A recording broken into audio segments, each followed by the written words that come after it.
So in previous session, we have started with the discussion with CPU schedulings, and we have discussed about first come first serve scheduling algorithm, and we have also discussed about few of the advantages and disadvantages of that. And today we'll be continuing CPU scheduling with shortest job first scheduling algorithm. So what actually shortest job first scheduling algorithm is all about?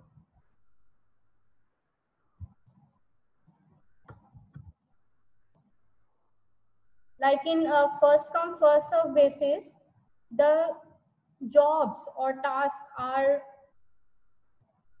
processed or entertained or equipped or executed according to their arrivals. At what time, whatsoever task is arrived, it will be executed accordingly in the sequence, just like you are standing in a queue over the ticket counter and asking for the tickets. So you will be processed, you will be serviced in a sequence. Whosoever comes first will get first. So this was all about first come first serve algorithm. But when we are talking about shortest job first scheduling algorithm, under this particular process, whatever the process with the least estimated execution time is selected from the ready queue for execution. For this particular algorithm, it is this algorithm is associated with each process the length of next CPU burst. When the CPU is available, it is assigned to the process that has the smallest next CPU burst. जो भी process जिसका execution time सबसे कम होगा, जिसको CPU कम से कम time के लिए चाहिए होगा, उस प्रोसेस को सीपीयू प्रोवाइड कर दिया जाता है इसमें. ठीक है, let's say we are having तीन प्रोसेसेस है हमारे पास. Process 1 is with 21 CPU burst, process 2 is with 5 and then process 3 is with 2. So इसमें इस सीक्वेंस में सबसे ज्यादा जो सीपीयू बर्स्ट है that is of P1, that is 21, और सबसे कम जो है that is of P3 which is 2. तो सबसे पहले सीपीयू असाइन होगा P3 को, क्योंकि उसका प्रोसेसिंग टाइम जो है नेक्स्ट सीपीयू बर्स्ट जो है वो सबसे कम है. उसके बाद P2 को असाइन होगा, देन आफ्टरवर्ड्स P1 को असाइन होगा. सो this is how shortest job first scheduling algorithm proceeds. So there are two mechanisms of SJF algorithms. One is primitive, the other one is non-primitive. So as we have already discussed, what is primitive algorithms? Primitive algorithm वो होता है जिसको हमने resource provide कर दिया और हम उससे जब भी रिक्वायर्ड है रिसोर्स वापस भी ले सकते हैं, जबकि उसकी प्रोसेसिंग कंप्लीट हुई है या नहीं हुई, that doesn't matter. And on the contrary, non-primitive algorithms are those to which we cannot get back the resources until unless that particular process itself reveals the resources. तो उसके पास रिसोर्सेज हैं, CPU है, जब तक उसकी एग्जीक्यूशन कंप्लीट नहीं होती process से हम कभी भी सीपीयू या कोई भी और रिसोर्सेज वापस नहीं ले सकते until and unless process खुद उन resources को छोड़ना दे. So that comes under non-primitive.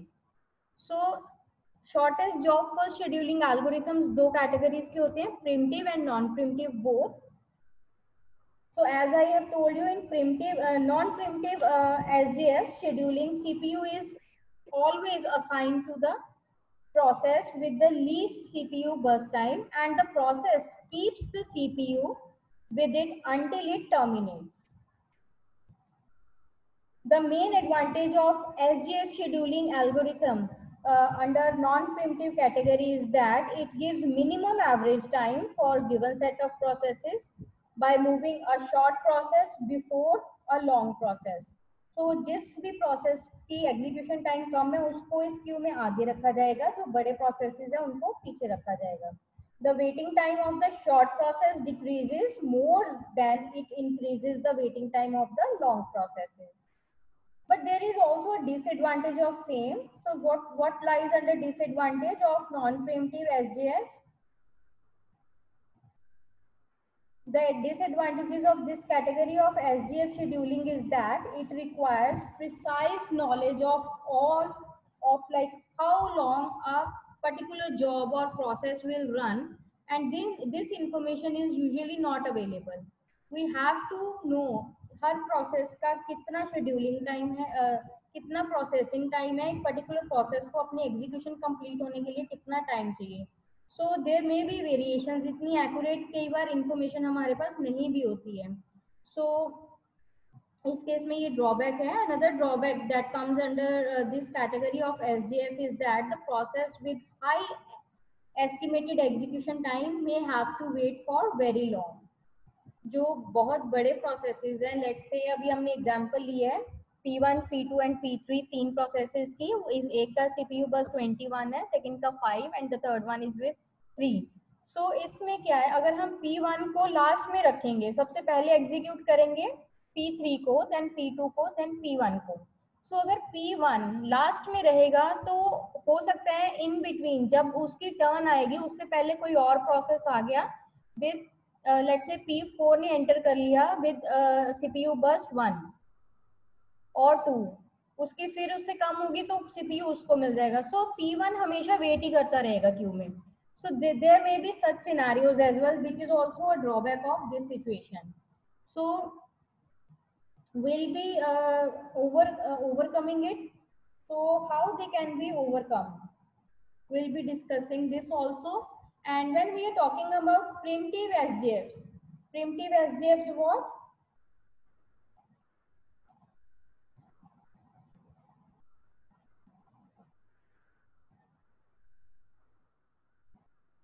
In primitive SJFs, the process with the smallest estimated run time to completion is run next, and this rule is applied even for new arrival processes. Anytime a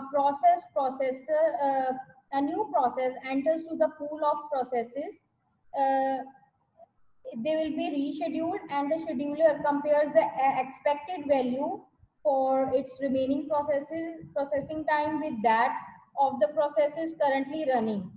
So whosoever is having the shortest time, it will be provided with the CPU, no matter what whosoever process is being executed. So अगर कोई process चल भी रहा है, उससे process लेके, उससे CPU लेके जो भी न्यू अराइवल है विद शॉर्टेस्ट एग्जीक्यूशन टाइम उसको हम प्रोवाइड कर देते हैं. So this is the process of primitive SJF. And yes, primitive SJF को हम shortest remaining time scheduling algorithm भी बोलते हैं. They are also termed as SRT scheduling, shortest remaining time scheduling algorithms. So next, let's see one example.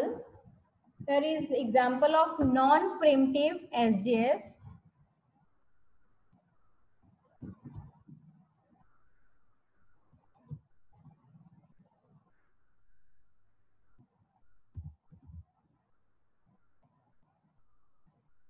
So here let's consider these are the processes. ये कुछ processes है हमारे पास ready queue में. Let's say P1 जो है that is with burst time 21, इसको execution time 21 चाहिए, P2 को 3 चाहिए, P3 को 6 and P4 को 2. And this particular example is of non-preemptive SJF. So non-preemptive SJF में क्या होगा, हम सबसे छोटा जिसका बर्स्ट टाइम है वो वाला टास्क ढूंढेंगे, वो वाला प्रोसेस फाइंड आउट करेंगे, उसको CPU प्रोवाइड करेंगे और CPU वापस नहीं लिया जाएगा जब तक उसकी एग्जीक्यूशन कंप्लीट नहीं हो जाती. Fine. So this will be the whole process. So let's start. सबसे पहले हम जाइंट चार्ट बनाएंगे. इसमें सबसे छोटा इसमें बर्स्ट टाइम किसका है, सबसे कम बर्स्ट टाइम वाला प्रोसेस कौन सा है, P4. P4 का 2 है. सो सबसे पहले हम CPU प्रोवाइड करेंगे P4 को. सो P4 को हमने CPU प्रोवाइड किया, इसका एग्जीक्यूशन टाइम है 2. सो इसको विद नो वेट, इसको वेट नहीं करना पड़ा, और जैसे ये आया क्यू में इसको हमने CPU प्रोवाइड कर दिया at time 0. So waiting time 0 है इसका, और इसको एग्जीक्यूशन इसकी होने में, कंप्लीट होने में 2 मिलीसेकंड्स लग रहे हैं. Then afterwards we are having the process with burst time 3. Burst time 3 है 2 का. इसके बाद CPU दिया जाएगा 2 को, और उसको कंप्लीट होने में 3 मिलीसेकंड्स लगेंगे. सो 2 + 3 = 5. तो ओवरऑल टाइम इसको लग रहा है वेटिंग टाइम 5 कंप्लीट होने में. Then we are having burst time 6 of P3. P3 को फिर CPU दिया जाएगा एट टाइम 11, इसकी कंप्लीट होगी. ठीक है. सो उसके बाद लास्टली हम देंगे P1 को, इसका एग्जीक्यूशन टाइम है, बर्स्ट टाइम है 21. सो 11 + 21 = 32. So this is the Gantt chart for this particular scenario. Gantt chart तक क्लियर है सबको? बच्चे जहां भी कोई भी डाउट होगा इमीडिएटली पूछ लेना, अदरवाइज कंफ्यूज हो जाओगे. इतना क्लियर है सबको? Yes, ma'am. Sure, everyone. Only Yes, Guljeet ma'am. is Yes. responding. This much is clear.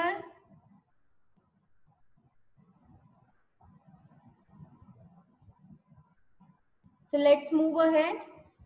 So now we need to find the average waiting time. अब average waiting time हमने ढूंढना है. Average waiting time क्या होता है? किस time पे एक पर्टिकुलर प्रोसेस जो है वो एंटर हुआ है. ठीक है. सो यहाँ पे P4 जो है उसका वेटिंग टाइम कितना है? 0. P2 का वेटिंग टाइम है 2. P3 का वेटिंग टाइम है 5 एंड P1 का वेटिंग टाइम है 11.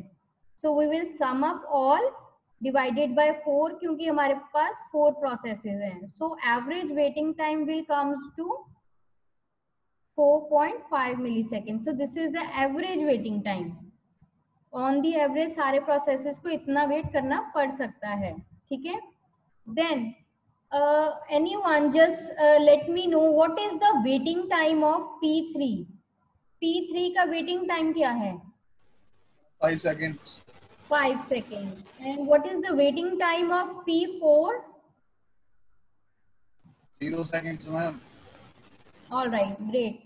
So ये एग्जाम्पल क्लियर है सबको? इसमें कोई भी डाउट है किसी को भी? I can repeat, just ask. No, madam, clear है. Rest of you, Vivek, clear है madam. clear? Arvinder, yes ma'am. Lovepreet, Anvam, clear? Done? Shall we move? Clear. Yes, ma'am. All right. So next is the example of primitive SJF. अभी तक हमने non primitive का किया है, अभी primitive SJF की example देखते हैं. और प्रिमिटिव SJF को हम और क्या बोलते हैं? Madam, non-primitive. Shortest remaining time scheduling algorithm. So अगर एग्जाम में आ गया shortest remaining time scheduling, that means it is of primitive category of SJF. Okay, ma'am. Okay. So primitive में क्या होता है कि आप किसी भी प्रोसेस को CPU असाइन कर रहे हैं और उससे कभी भी वापस लिया जा सकता है अगर उस पर्टिकुलर प्रोसेस से कम वाले execution, come time of execution जो है जिसका वो आ गया है क्यू में, तो हम उससे लेके CPU दूसरे को दे देंगे. So this can happen any time. So यहाँ पे हमारे पास 4 प्रोसेसेस हैं, उनके बर्स्ट टाइम दिए हुए हैं और उनका अराइवल टाइम भी दिया हुआ है. ठीक है. सो सबसे पहले अगेन हम क्या बनाएंगे? Giant chart. तो जायंट चार्ट बनाने के लिए सबसे पहले क्यू में हमारे पास P1 आया, जैसे ही P1 आया उसको हमने CPU दे दिया विदाउट नोइंग कि उसका बर्स्ट टाइम क्या है। बर्स्ट टाइम हमने नहीं चेक किया, एग्जीक्यूशन टाइम पहले नहीं चेक किया, जैसे ही सबसे पहला प्रोसेस आया उसको CPU मिल गया, ठीक है। उसकी कुछ देर तक एग्जीक्यूशन हुई। नेक्स्ट प्रोसेस जो है 1 सेकेंड में आया हमारे पास, नेक्स्ट 1 सेकेंड तक P1 ने एग्जीक्यूट किया। नेक्स्ट P2 जो है वो 1 सेकेंड पे आया और CPU ने फिर कंपेयर किया, इसका बर्स्ट टाइम इससे ज्यादा था, तो P1 से CPU लेके P2 को दे दिया गया, ठीक है। Yes madam, yes. डन। सो अभी ये जो है P1 जो है ये अब दोबारा से चला गया रेडी क्यू में, वहां पे वेट करेगा अपनी टर्न की। देन P2 की प्रोसेसिंग होगी। अब P2 की प्रोसेसिंग कंप्लीट होने के लिए 3 सेकेंड्स चाहिए हमें, और इन बिटवीन P3 आ गया 2 सेकेंड कंप्लीट होने पे, आफ्टर 2 सेकेंड P3 आ गया, ठीक है। सो P3 जैसे ही आया दोबारा फिर एल्गोरिथम चेक करेगा दोनों का बर्स्ट टाइम क्या है। सो इसमें P2 का बर्स्ट टाइम कम ही है तो इससे CPU नहीं लिया जाएगा, इसकी एग्जीक्यूशन कंटिन्यू रहेगी, और P3 जो है वो क्यू में लग जाएगा P1 के आगे, क्योंकि P1 की एग्जीक्यूशन टाइम ज्यादा है P3 से। सो P2 के बाद P3 चलेगा फिर P1 चलेगा, सो इस तरह से क्यू फॉर्म हो जाएगी। आफ्टरवर्ड्स हमारे पास P4 आ गया। P4 आया आफ्टर 3 सेकेंड्स, 3 सेकेंड तक P2 की एग्जीक्यूशन कंप्लीट हो गई है। यस मैडम, हो गई है। नो सॉरी, इसका 1 सेकेंड पेंडिंग है। सो जब P4 आया तब दोबारा चेक किया जाएगा कि सबसे कम एग्जीक्यूशन टाइम किसका है, और वो P4 का ही है, तो P2 से CPU लेके P4 को दे दिया जाएगा, ठीक है। सो P4 को दिया, P4 की एग्जीक्यूशन कंप्लीट हुई, उसके बाद P4 के बाद CPU किसके पास जाएगा, P2 के पास, क्योंकि इसका बर्स्ट टाइम सेकेंड लोएस्ट है। आफ्टरवर्ड्स थर्ड लोएस्ट है P3 का, तो उसके पास जाएगा, एंड देन लास्टली P1 के पास जाएगा। तो इस तरह से हमारा जाइंट चार्ट बन जाएगा। इतना क्लियर है? Yes ma'am. सो अब हमें average waiting time find out करना है। एवरेज वेटिंग टाइम हमें फाइंड आउट करना है of whole queue, whole processing. So average time waiting time find करने के लिए what we have to do is we need to check the first response and the arrival rate, ठीक है। सो इसमें जो फर्स्ट रिस्पॉन्स है P1 का वो 0 था, पहले 0 था, पर उससे CPU बीच में लेके दोबारा उसको क्यू में डाला गया है एट सेकेंड 1। सो इसका फर्स्ट रिस्पॉन्स उसके बाद जो कैलकुलेट होगा वो होगा 1, ठीक है। एग्जीक्यूशन इसकी स्टार्ट हुई 12 सेकेंड पे, और इसका वेटिंग टाइम शुरू होगा 1 से, अराइवल टाइम जिसको हम बोलते हैं that will be considered now 1, ठीक है। सो ये ध्यान रखना। सो this is about P1। P2 का अराइवल इज व्हाट 5, इसका 5 जो है रिस्पॉन्स टाइम है, क्योंकि दोबारा रीसबमिट हुआ था ये। सो हम 5 काउंट करेंगे, 5 माइनस कब तक 3 पे रीसबमिट हुआ है, 3 पे इससे CPU ले लिया गया था, तो 5 minus 3 plus 6 is of P3, 6 minus P3 को हमने एक बार जब दिया तब उसको CPU रीएलोकेट नहीं हुआ था, उससे वापस नहीं लिया गया था, तो P3 की एग्जीक्यूशन एक ही बार में कंप्लीट हुई है। सो 6 minus 2, 6 minus 2 is what? 2 here is the arrival time, first arrival time. So 6 minus 2 is the waiting time of P3. Then we are left with P4. P4 का क्या है 3. P4 को भी रीएलोकेट नहीं हुआ था, so 3 minus arrival time is 3. 3 minus 3 is 0, so it was discarded, it is not mentioned here. So the average waiting time will be 5 minus 3, 6 minus 2, 12 minus 1 divided by 4, because we are having 4 processes. So इस तरह से इसका average waiting time will comes up to be 4.25 milliseconds. Clear? No ma'am, समझ नहीं लगा। नहीं समझ लगा, मैं रिपीट कर देती हूँ। जाइंट चार्ट बनाना आ गया है, जाइंट चार्ट बन जाएगा। वो मैम बन जाएगा। जाइंट चार्ट बन जाएगा।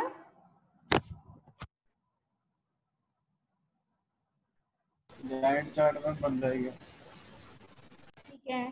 सो जाइंट चार्ट बनने के बाद आप देखिए कुछ प्रोसेसेस इसमें हैं जिनसे सीपीयू लेके फिर वापस लिया गया है। ठीक है, जैसे P1 है, P1 एक्चुअली अराइव हुआ था 0 टाइम पे। यस मैडम, 0 0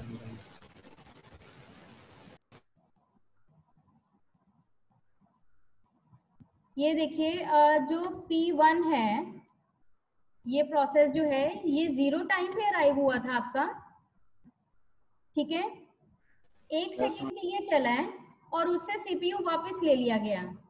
अब P1 का क्या होगा, P1 दोबारा से क्यू में लगेगा, रीसबमिट होगा। रीसबमिट कब हुआ है, 1 सेकंड पे जाके। ठीक है, 1 सेकंड पे इसका अराइवल अब माना जाएगा और इसको सीपीयू अलॉट हुआ है 12 सेकंड पे जाके।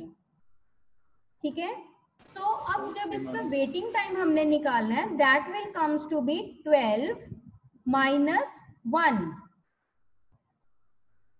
Okay madam. ठीक है, फिर हम 0 से कंसीडर नहीं करेंगे इसको, क्योंकि ये रीसबमिट हुआ है 1 सेकंड पे जाके क्यू में दोबारा लगा है और इसकी टर्न आई है 12 सेकंड्स के बाद। 12 सेकंड्स माइनस 1, सो इसलिए हमने यहाँ पे 12 माइनस 1 मेंशन किया है।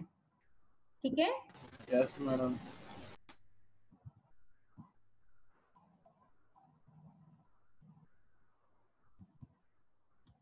so similarly let's talk about P2 now. P2 हमारा जो है वो अराइव हुआ था 1 सेकंड पे। 1 सेकंड पे अराइव हुआ है, पर 3 सेकंड में इससे दोबारा सीपीयू वापस ले लिया गया है और इसको रीसबमिट किया गया है। 3 सेकंड पे इसका अराइवल दोबारा माना जाएगा। सो 1 सेकंड वाला इसका डिस्कार्ड हो गया। We will take 3 seconds now. ठीक है, रीसबमिट हुआ था 3 सेकेंड्स पे, सो इसका अराइवल टाइम अब 3 सेकेंड्स हम मानेंगे। सो इसकी दोबारा एग्जीक्यूशन जो है वो स्टार्ट हुई है 5 सेकेंड्स पे। ठीक है, ये दोबारा 5 सेकेंड्स पे इसकी एग्जीक्यूशन स्टार्ट हुई है। सो इसका वेटिंग टाइम क्या होगा, 5 minus 3. So that is why we have taken this 5 minus 3. Clear? Yes ma'am. बच्चे पहले सबसे पहले P2 जो है वो 1 सेकंड पे आया था, 2 सेकंड के लिए इसकी एग्जीक्यूशन भी हुई है। ठीक है, पर 2 सेकंड के बाद हमने सीपीयू इसे वापस ले लिया। अब ये वाला जो प्रोसेस है P2, ये कंप्लीट तो हुआ नहीं, ये रीसबमिट हुआ है क्यू में। और किस टाइम पे रीसबमिट हुआ है, दोबारा अराइव कब हुआ है क्यू में, 3 सेकेंड्स में। तो अब इसका अराइवल टाइम हम 3 कंसीडर करेंगे। ठीक है, अब क्यू में आने के बाद इसको फिर 2 सेकेंड वेट करना पड़ा और 5 सेकेंड पे इसको सीपीयू मिल गया और उसके बाद इसकी एग्जीक्यूशन 1 सेकेंड की पेंडिंग थी, वो हो गई. So we will take 5. जब इसको सीपीयू अलॉट हुआ 5 minus 3, 5 minus 3, so that is why we have taken here is 5 minus 3. Done. Yes, ma'am. So now let's come with P3. P3 में क्या हुआ है? P3 का अराइवल टाइम है 2 seconds का, ठीक है, और P3 को रीसबमिट नहीं किया गया, इसको रीसबमिट नहीं किया गया. P3 को 6 सेकेंड्स के बाद सीपीयू असाइन हुआ है, ये उतनी देर वेट करता रहा है. जब भी असाइन हुआ है इसको, इसकी एग्जीक्यूशन कंप्लीट हुई है. There was never resubmission of P3, तो इसका अराइवल रेट हम 2 ही कंसीडर करेंगे, ठीक है. So it will be considered as 2. That is why we have taken here 6 minus 2. 6 minus 2. जब उसको सीपीयू असाइन हुआ है वो वाला time minus the arrival time. So 6 minus 2 here is the waiting time of P3. और P4 का waiting time क्या है? P4 का waiting time क्या है? Gantt चार्ट में प्लीज ध्यान से यहाँ देखिए. P4 भी कभी भी रीसबमिट नहीं हुआ है, ठीक है. सो P4 इसको सीपीयू मिला है 3 सेकेंड्स पे और इसका अराइवल टाइम था 3 सेकेंड्स का. So 3 minus 3 is 0, so it is discarded. ठीक है. Okay ma'am. बच्चे अब क्लियर है? अभी भी कोई डाउट है आप पूछ लीजिए दोबारा. मैडम थोड़ा थोड़ा क्लियर हो गया. थोड़ा क्लियर हुआ है. आप एक बार इसकी प्रैक्टिस कीजिए, सेल्फ प्रैक्टिस कीजिए. Yes, नहीं ma'am. समझ आता, come up with the query in next session. हम कल दोबारा से डिस्कस कर लेंगे, but first have a look yourself. एक बार आप Okay, खुद से ma'am. दोबारा देखिए इसको. नहीं समझ आएगा, we will discuss it later on again. Okay, ma'am. Yes, ma'am.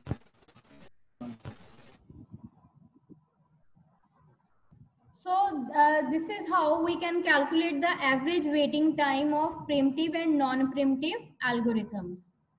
So there are certain advantages of SGFs. So let's discuss about few of the advantages of SGF. The one is FGF is frequently used for long-term scheduling. This is the one advantage. And the other one we are having is it reduces the average waiting time. कोई भी algorithm है उसको अगर हम first come first serve basis या first in first out algorithm के basis पे अगर कंप्यूट करेंगे, उसका एवरेज वेटिंग टाइम ज्यादा आएगा as compare to shortest job first. So it reduces the average waiting time drastically. And then SGF method gives the lowest average waiting time for a specific set of processes. So अगर हम mix and match करते हैं processes का, तो it will also give the good results as compared to other algorithms.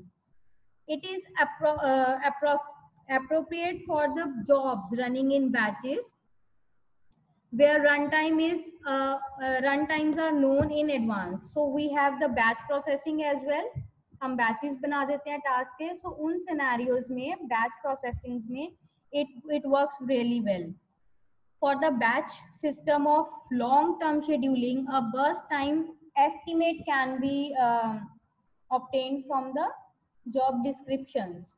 And for short-term scheduling, we need to predict the value of next burst time. So this is the prior requirement of SGF, that we need to know the CPU burst time. And moreover, there are few disadvantages of SGF as well. As the job completion time must be known earlier. क्योंकि हमें CPU burst time जो है वो record करना होता है, उसी के बेसिस पे comparisons करने हैं. So we must know the exact execution time of a particular process. So it is really hard to predict that particular information. And SGF can't be implemented for CPU scheduling.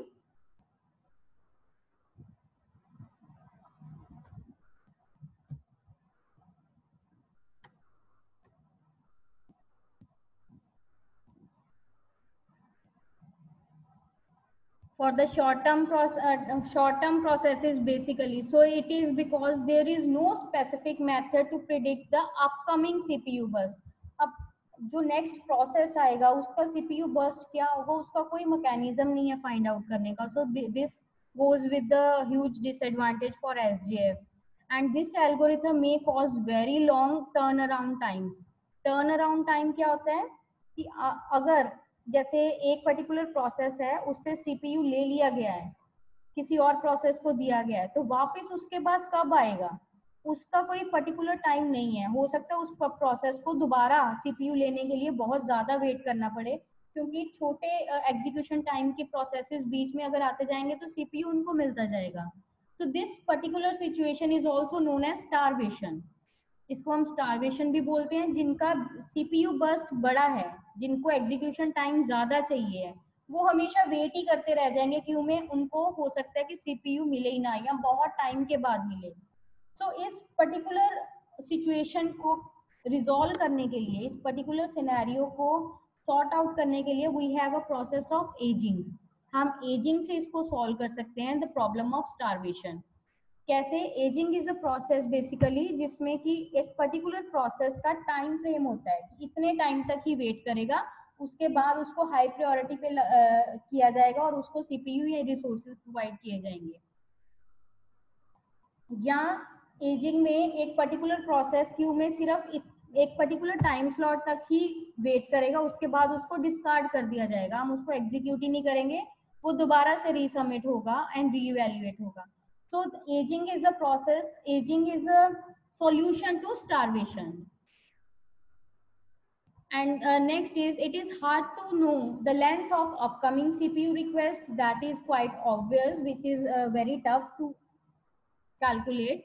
And elapsed time should be recorded. That results in more overhead in the processes. So अगर हमें CPU burst, CPU request की exact information चाहिए और suspended Q की information चाहिए, सो उसके लिए हमें ज़्यादा से ज़्यादा ओवरहेड्स लगाने पड़ेंगे, which is also very hard job while we are setting the mechanisms for algorithms. So this way it goes with certain disadvantages also. So I hope I have cleared at my part. The session is quite clear to you. Yes? Yes, ma'am. Okay, good. So in case you are having any kind of query, you may ask the questions now.